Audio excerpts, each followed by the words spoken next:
how do you allow someone to age at whatever stage they're in with dignity?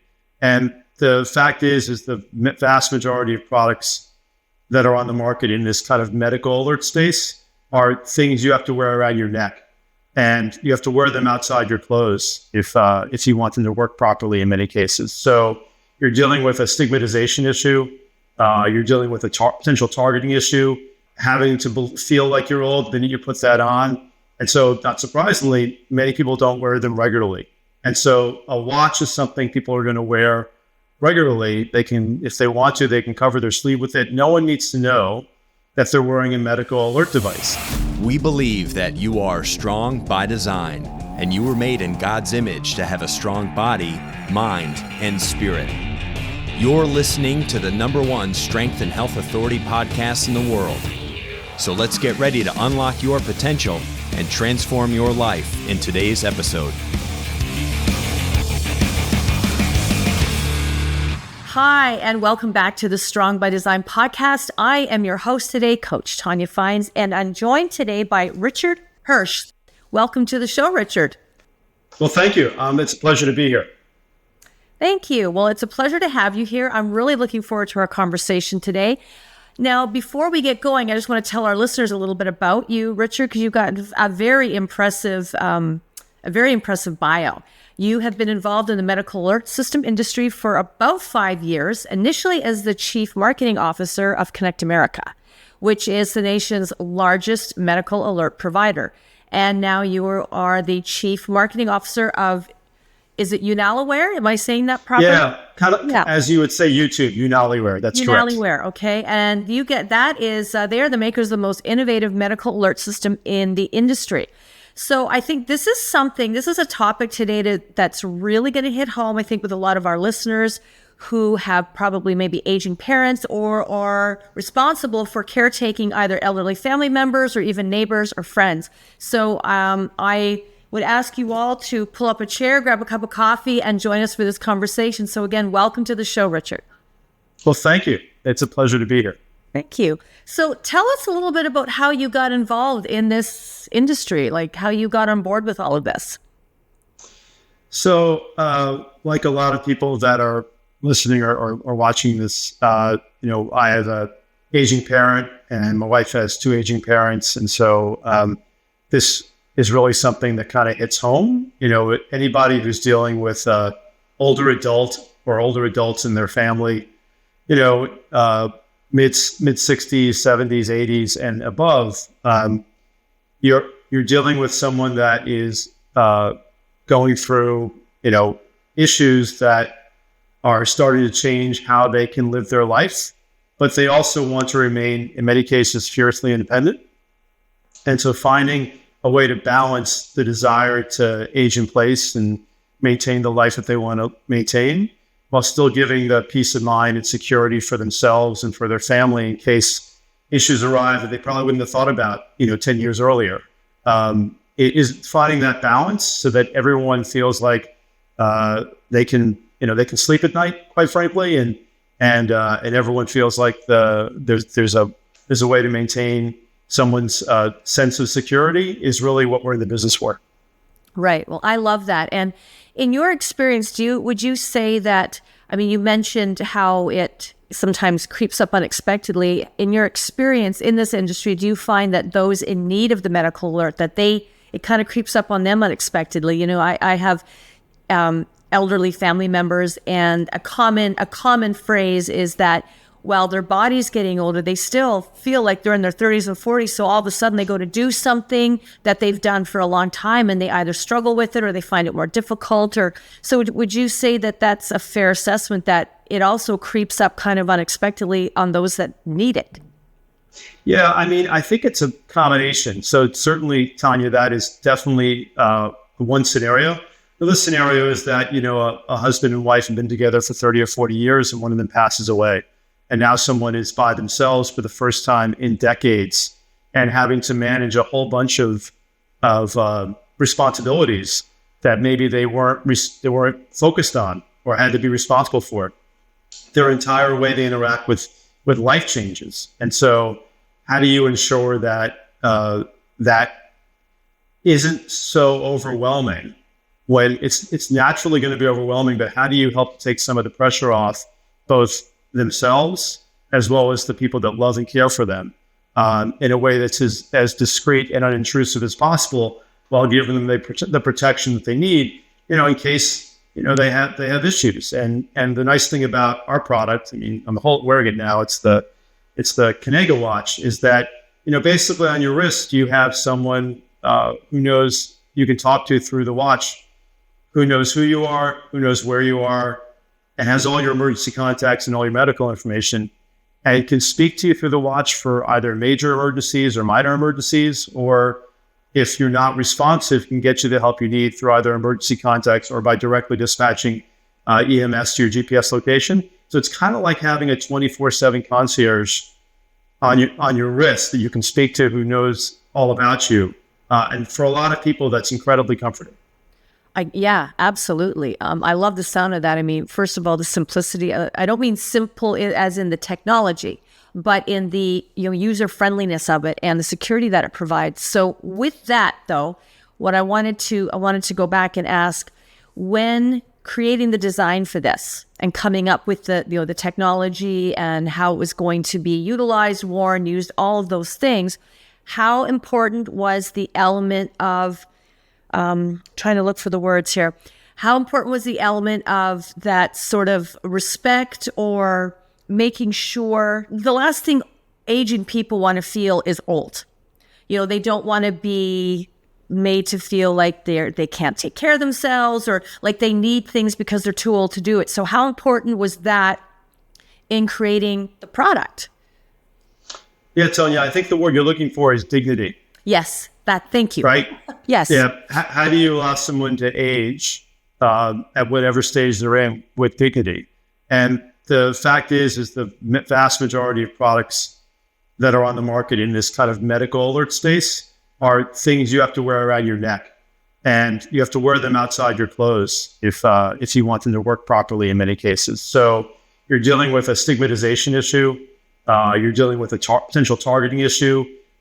Having to feel like you're old, then you put that on. And so, not surprisingly, many people don't wear them regularly.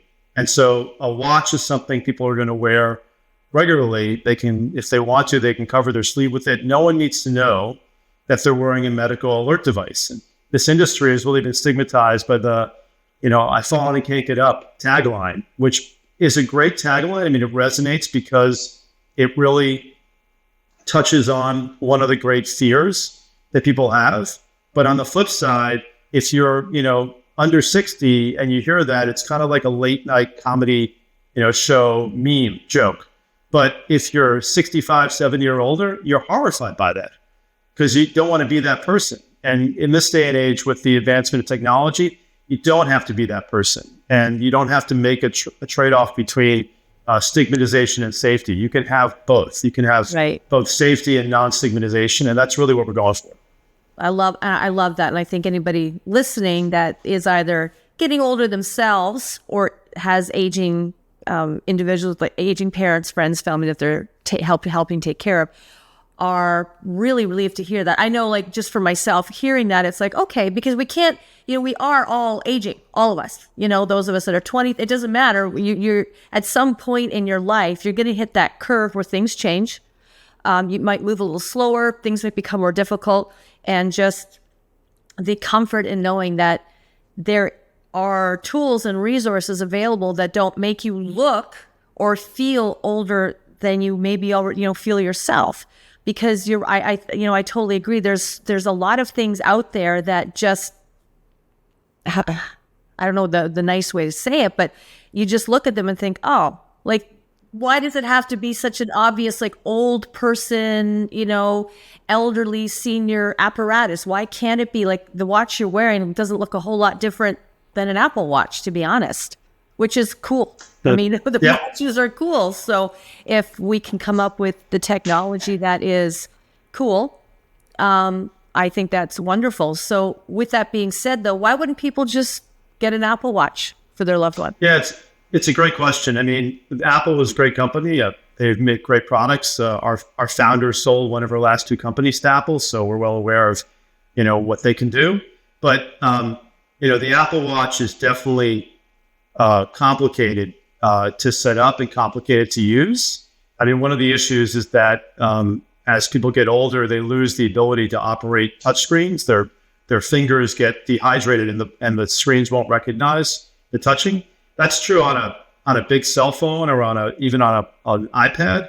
It's even more true on a very, very small screen like an Apple Watch. So it can be frustrating for a lot of people as they get older to actually operate these things. And that's, one thing to say, oh my goodness, I can't push the button to get my steps. But what happens if in an emergency, you can't do that, right? That becomes not just an annoyance, but actually a life or death situation. So our product is not a touch screen. It doesn't require any learning. You basically take it out of the box. It's already been set up for you. So we do all the setup for the wearer before the actual watch ships out. So there's no setup. You charge the batteries, you put the batteries in the watch, and it boots up automatically, and you're ready to go. So there's a simplicity factor. In addition, the Apple Watch only goes to 911 in an emergency. And for a lot of our wearers, that's really not what they want to be the first line of attack or the first line of response. They want someone who they can talk to who knows who they are, who knows where they are, and can act as the representative in case they're not responsive. If you're not responsive with an Apple Watch and they send an unverified alert to 911, that may or may not get responded to based upon how Apple is or how the 911 operations is set up. There's stories in the papers and on the news about the Apple Watch sending EMS to amusement parks and to ski resorts because the false alerts go off, and if they're not verified, they just basically send them out of an abundance of caution. And so at some point, that's really a problem. And so for us, that's not what happens. The representative, has all the person's information and can act as the representative even if they're not responsive. That's a really, really big difference. It sounds a little bit to me like the OnStar.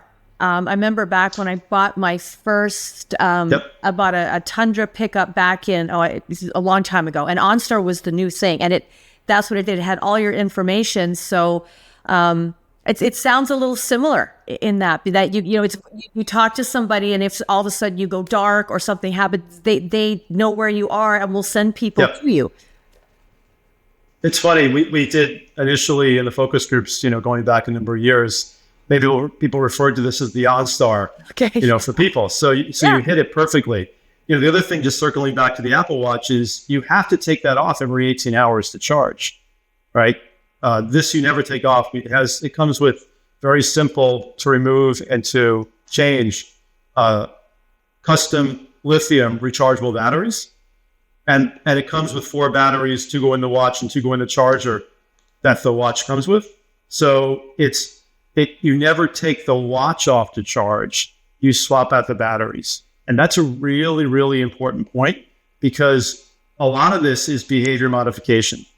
And so if you take something off because you have to shower, which you don't have to take our watch off if to shower. If you take it off because you have to charge, or if you're taking off your pendant because you feel embarrassed going outside, every time you have a reason to take it off, you have intransigent reason not to put it back on. And so a lot of these devices, get worn for a little bit of time, and then there's a reason to take it off, and the person just forgets. And unless you've built a habit of where it stays on your wrist regularly and you have no reason to take it off, it's really hard to create a behavior that sticks, particularly with some older adults. And, the data is pretty telling. When you're talking about the pendants people wear around their neck, they wear them about 30% of the time and rarely at night when they're most needing of protection. And, about 85% of our wearers never take their watch off. So it's just a different level of security. It's like getting, insurance on steroids. And people don't really realize it until they start to look at the products more carefully. Yeah, very, very cool. So I had a question here. With your medical alert watch, if I'm living I live in Tampa, Florida, and let's say I have an aunt who's older, and I'm kind of taking care of her, and I get her this watch. Is that can that work? Like, am I going to have security? Like, is there some way that she can, I'm going to know if something happens, if she falls or if she gets or is in need of something, I'm going to know that? Yeah. Let me explain how the protocols work. It's actually pretty cool. And Cool. So with the Kanega Watch, you can get help in one of three ways. That's also unique to the industry.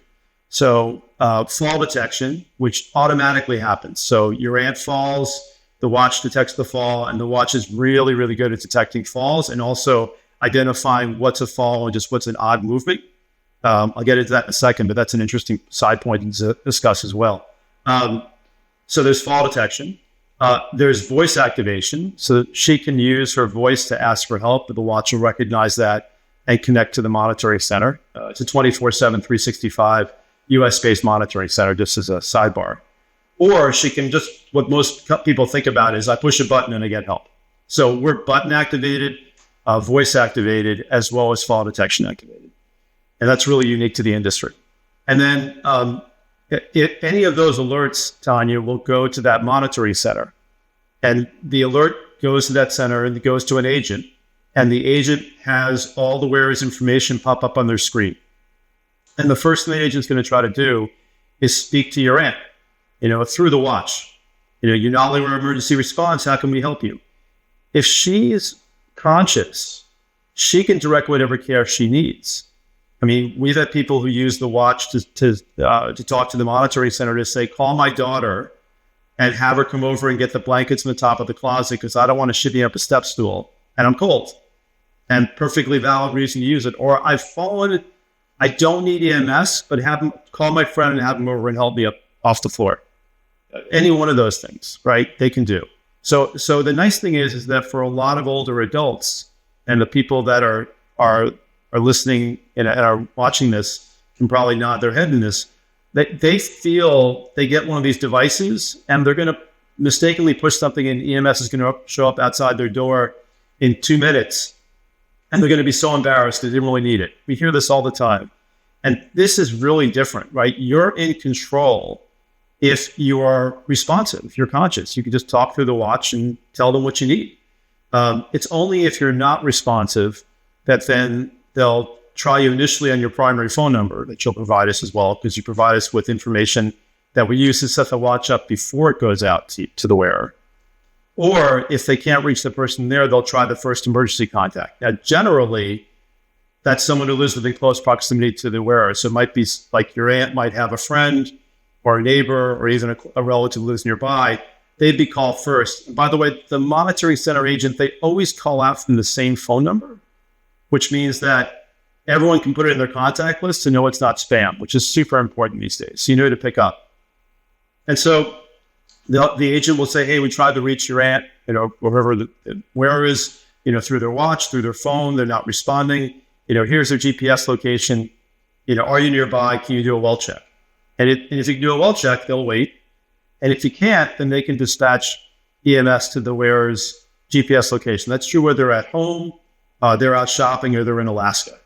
Now, of course, if they're at home and you provided us with like a spare key location or a lockbox combination, or if they have certain medical conditions or medicine allergies, all of that can be shared with EMS by the agent. So imagine the way that they get to your aunt.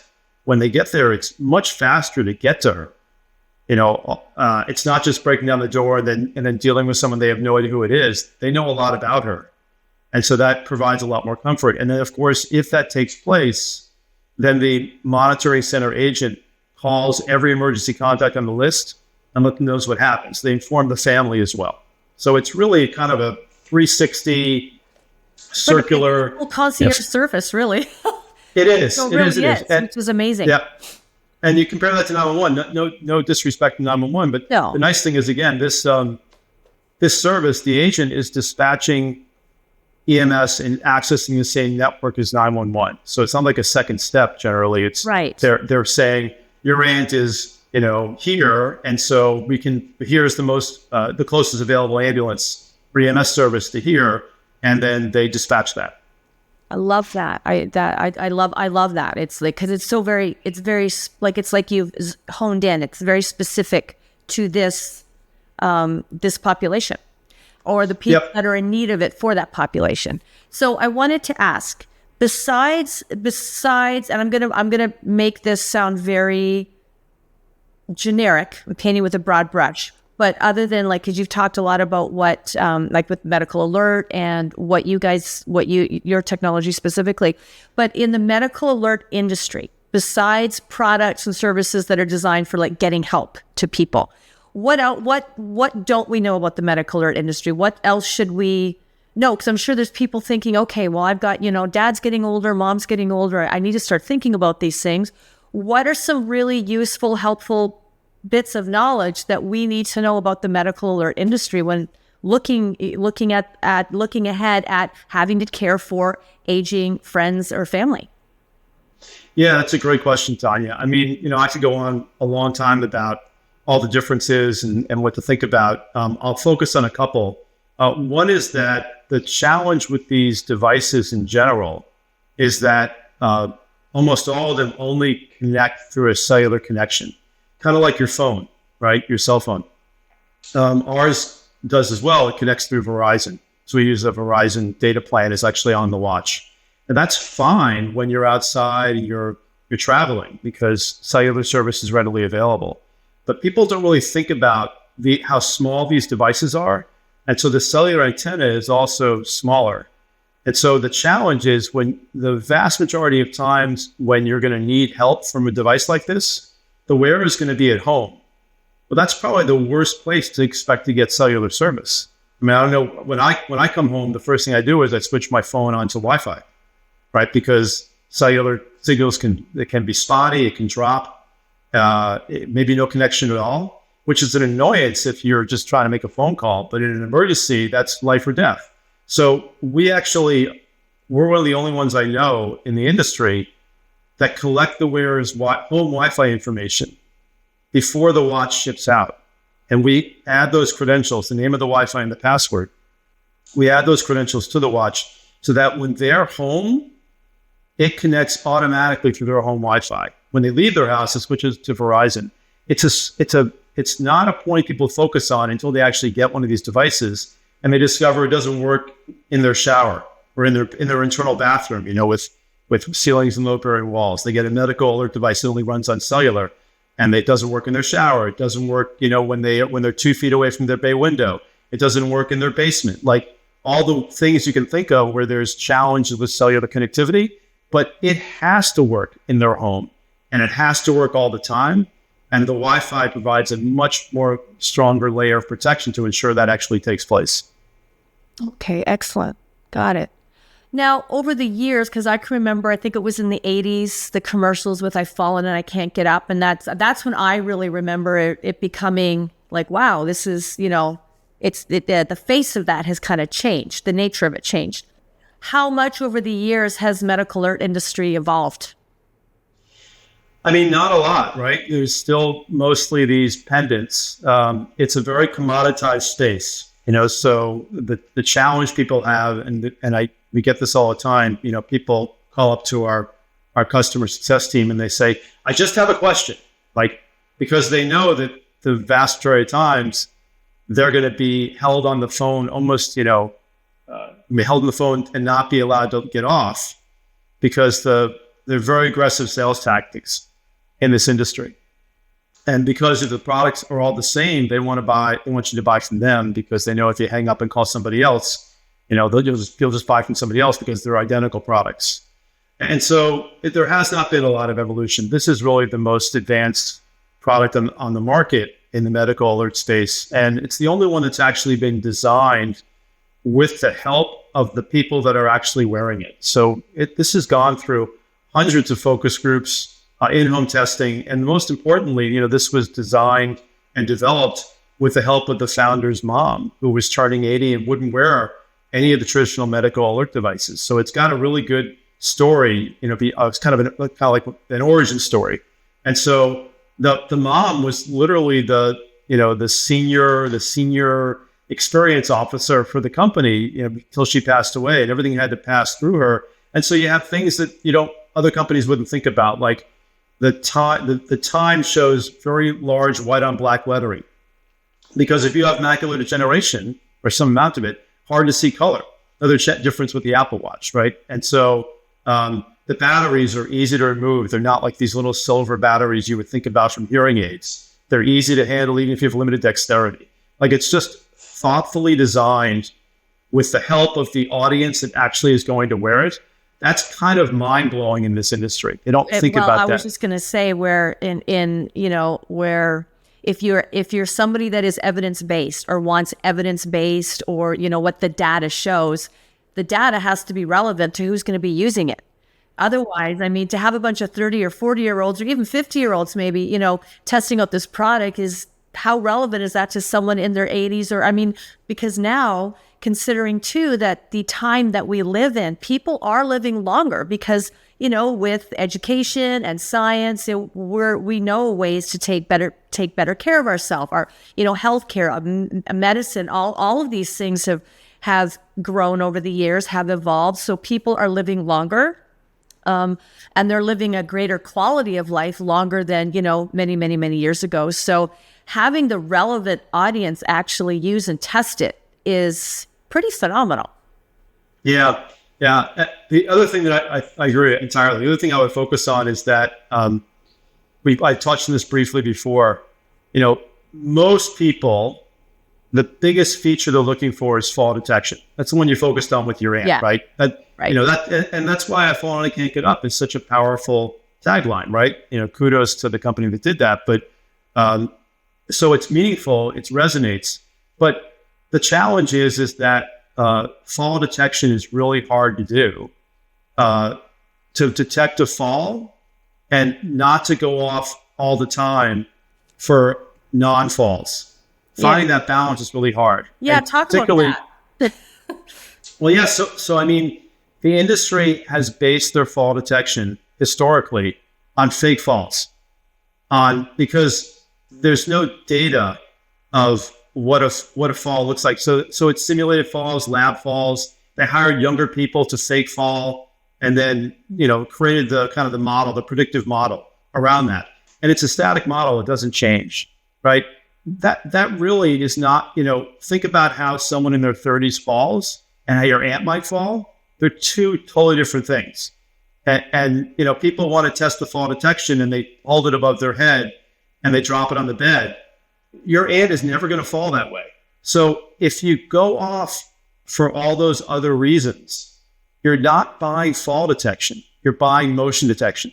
Kind of like, when someone passes by your house and the lights go on, right? That kind of motion. How long will your aunt wear that device? Right. If she has a motion detector versus a fall detector. It's constantly going off, right? Or constantly being alert. Exactly. Right. So the number one reason why these products get returned, because people get frustrated. Fall detection. And we've actually done secret shopping with some of our competitors, and we hear the people on the phone saying, don't buy the fall detection upgrade. She's just going to be annoyed by it. That's just not an answer. It's not an answer. So what we did as a company is, the watch is connected to the cloud. I don't want to get too nerdy here, but the watch is connected to the cloud, which means that we collect real fall data of what a fall looks like by someone like your aunt and thousands of other people like your aunt. And we use that data to build a fall detection and build and improve our fall detection predictive model.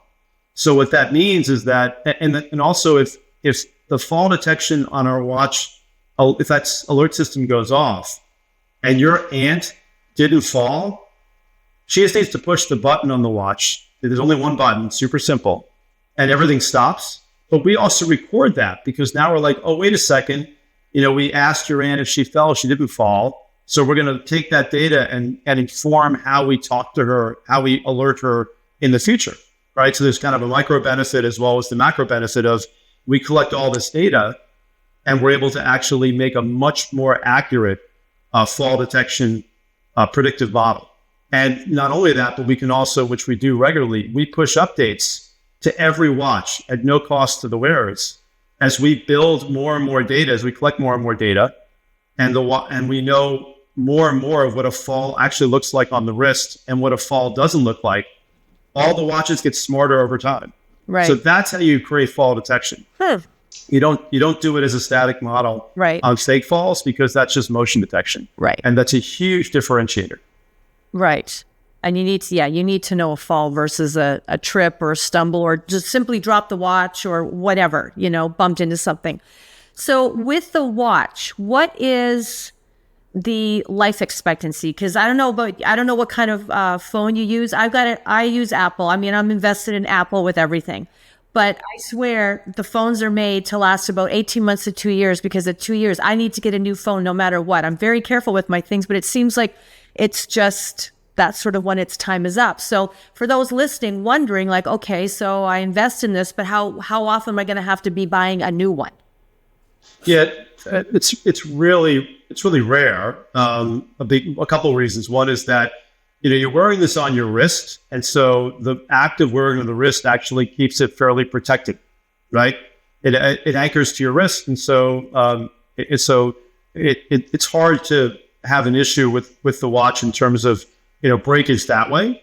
And then also in addition to that, your phone has a lot of apps. Yes. And a lot of and you're going online, surfing the web. There's a lot of activities that are taking place that start to create, problems with the phone. That doesn't happen here. There's no internet connectivity. It's a simple product. It's also our own closed operating system, which we update regularly. So, we've had people that have had these watches for years and have had no issues. They just wear it. They forget they have it on, which is the most wonderful thing possible. That being said, we do have, a limited lifetime warranty. I mean, if it malfunctions because of a manufacturing issue, anytime, we'll replace it. But it's, like I said, those things are kind of rare because the watch is designed, really to be durable. And again, it's being used for very, very specific needs and nothing more than that. So it doesn't really get outdated, so to speak. Yeah. Like your phone would. Right. Okay. Love that. This has been, for me, and I'm sure for a lot of our listeners, this has been a really great conversation. Like I've learned a lot. I'm very interested in this watch because my parents are older.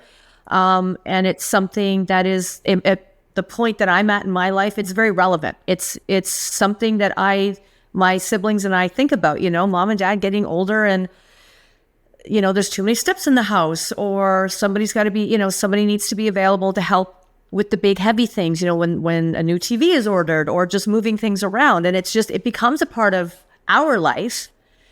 If you're anybody whose parents are still alive, it does become a part, or it will become a part of your life at some point. So you shared a lot of really, really great things with us about the technology. But to tie it up, if you were to give our listeners 3 to 5 top reasons why this is a great investment for that loved one, what would that be? I would start with just the simplicity of the design with the functionality of a watch, right? Because you want something that's simple to use, no setup required, and that gives them functionality every day, and gives them no reason to take it off, because that starts to create a behavior that they will keep wearing it. And wearing it and safety are directly linked. If you get something for them and they don't wear it, there's no value. So that's where this really becomes valuable. I know that it sounds kind of nerdy, but the Wi-Fi connectivity is really, really differentiating. And so what I would say is that if anyone who's getting one of these devices for a family member or for a friend, you have to do test calls in every room of the house where the wearer has it at different times of the day and night, just to make sure it works everywhere. Ours will. Other companies may not. And of course, you're, again, paying for protection. You make sure you get the protection that you deserve. And I think the last thing is non-stigmatization. It actually comes full circle to what you and I talked about initially, Tanya. No one wants to feel like they're being targeted as old, identified as old. They don't want to. The medical alert devices that are out there tend to do that, unfortunately, and that's why. What sadly, and I think your followers, listeners are going to, and viewers are going to see this. I mean, there's only about 8% of the people, 65 or so or older, that even have one of these devices, and so they're voting to not get one, even though they're very protective, very helpful, because they don't want to be stigmatized. So I think, you need to really, really focus on that of what will they wear? What do they not have to take off? Because that will, what will work in an emergency, and what will give them benefits every day. So actually they're going to want to wear it, because if they want to wear it, that's more than half the battle. Yeah.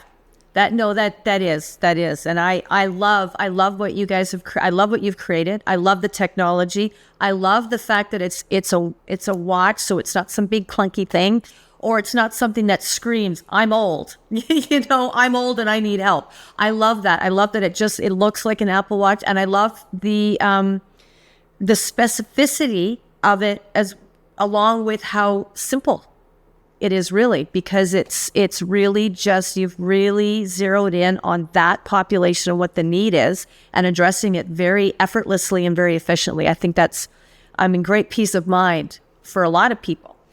And I love how the battery thing is just simple, because I know elderly people that will refuse to wear hearing aids because they just can't be bothered with, they're tiny and trying to change the battery. So they'll wear them long enough until the battery's dead, and then that's it. Then they won't wear them.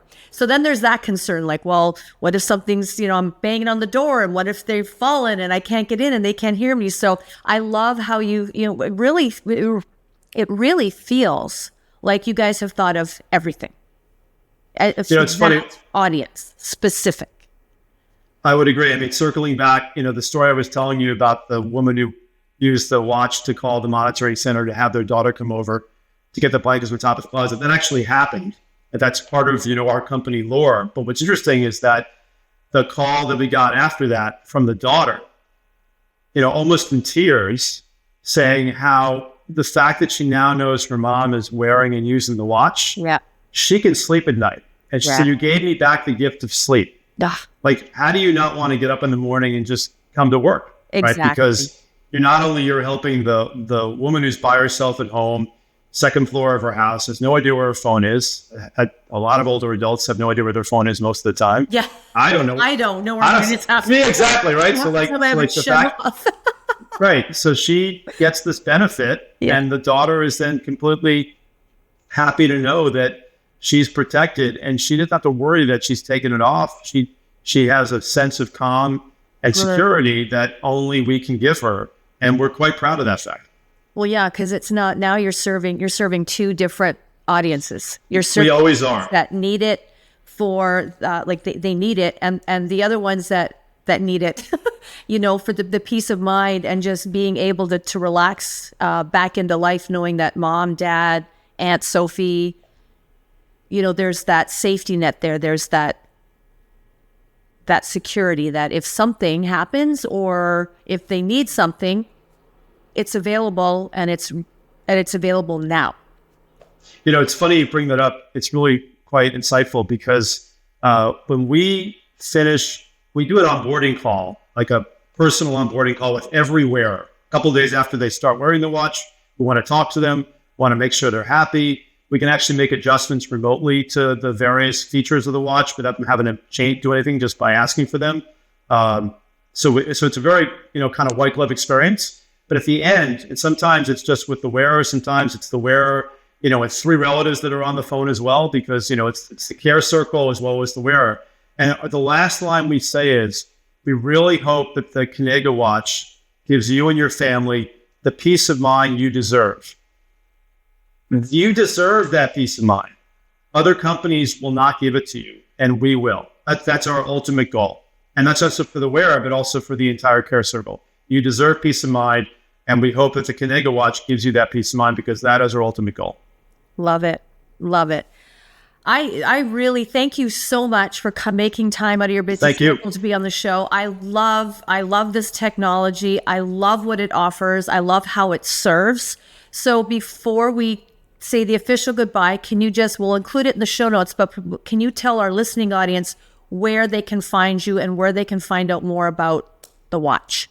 Absolutely. So the company is called UnaliWear. It's spelled UnaliWear, UnaliWear.com. The founder is part Native American.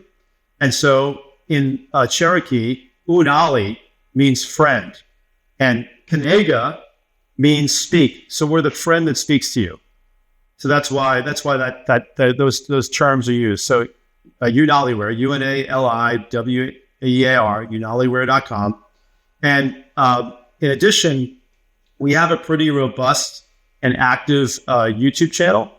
And so if you go to UnaliWear on YouTube, we actually have recently published a 4-part truth series. They're each about 4 to 5 minute videos, but it's all the things that other companies won't tell you when shopping for a medical alert device. And this is really in response to people just calling us totally frustrated by talking to other companies, not getting the information they want, not getting their questions answered.